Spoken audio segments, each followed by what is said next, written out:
say this is actually pretty cool, I think. The U.S. is building a bike trail that runs coast to coast across 12 states. If you're a fan of cycling, getting outdoors, this should be pretty exciting, I feel like. The Great American Rail Trail will be almost 6,000 kilometers when complete and will serve 50 million people within 80K of the route. Trails have provided invaluable for recreation and transport during lockdown. Cycling and safe routes are vital for cities planning their post-pandemic recovery. Stretching almost 6,000 kilometers across 12 states, the Great American Rail Trail will enable cyclists, hikers, and riders to traverse the entire U.S. Wow.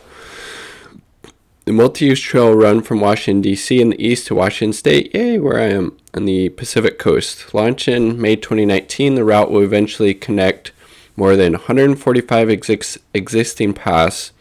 So far, more than 3,200 kilometers of it has been completed.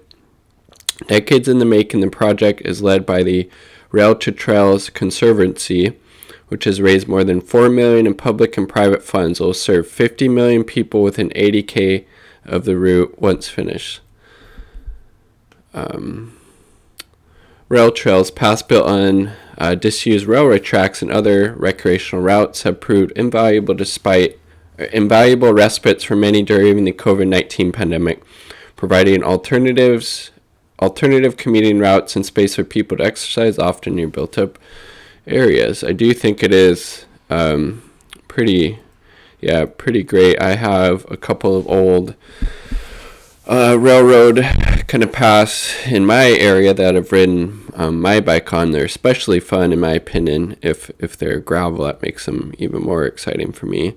So there's where it starts, somewhere near the Puget Sound, kind of Seattle area, across Idaho, Montana, South Dakota, or are those the Dakotas? I don't know. I don't know the states very well, as you can tell. Then ends in Washington, D.C. So we need fully automated luxury communism for all, so everybody has the time and the means to indulge in adventures, things that bring them joy and excitement into their life, so they can do stuff like this. I mean, even just going across the state and coming back, I think would be an amazing, bike packing adventure you could do in, a couple weeks probably.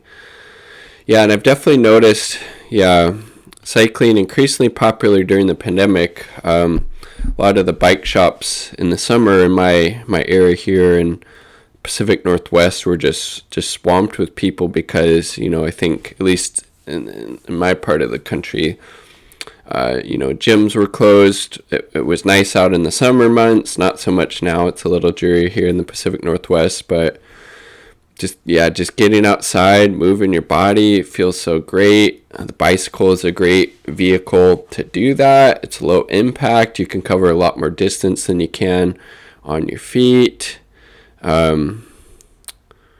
Method of transport as well. I mean, bike sales soared across the world as people sought to avoid public transit.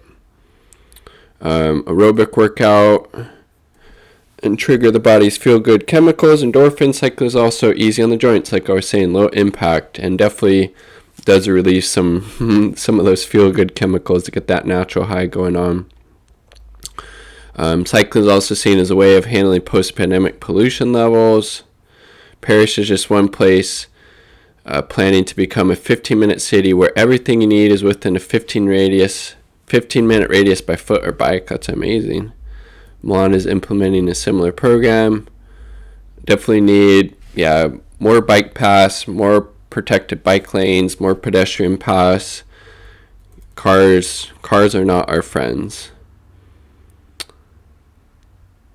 At around 5,955 kilometers, the Great American Rail Trail may be particularly ambitious in the terms of scale, but is one of the many innovative cycling projects across the world. The 4,450 Eurovelo 6 route runs across 10 countries as it crosses Europe between the Atlantic and the Black Sea. That would be amazing.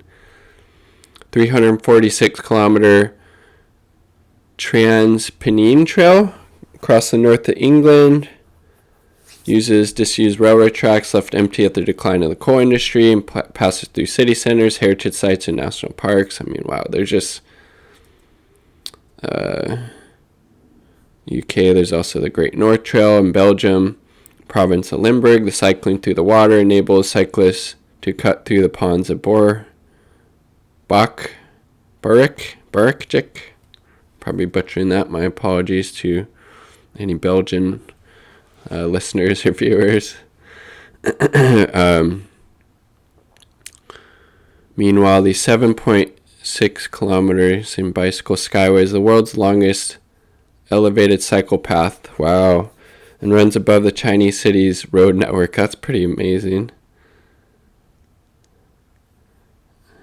All kinds of just cool stuff. So there you go. A little bit of cool stuff happening in the US. But again, we need fully automated luxury communism for all, so everybody has the means and the time to indulge in things that bring joy and happiness into our life, including things like bike packing and going on adventures and etc. So you get the drift.